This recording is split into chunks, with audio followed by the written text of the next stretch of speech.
Hello friends, Assalamu alaikum and welcome to Electric Focus. Today we are going to make a very interesting circuit.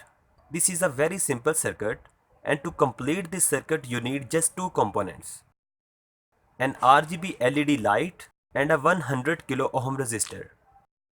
So without wasting any time, let's start our connections. Connect the RGB LED positive lead with 100 kilo ohm resistor. Tight the connections with the help of plier. Take a piece of insulation sleeve and put it onto the resistor to avoid the risk of electric shocks.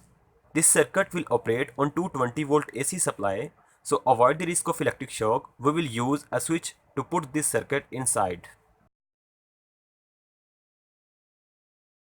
After putting this circuit into the switch, please tighten the screws very carefully. After putting this circuit into the switch, please tighten the screws very carefully. Now our work is done. Let's connect this circuit with supply. After connecting this circuit with supply, you can see this circuit is working fine. If you like this video, please click on like button, and for more videos please subscribe my channel and also press bell icon for notification.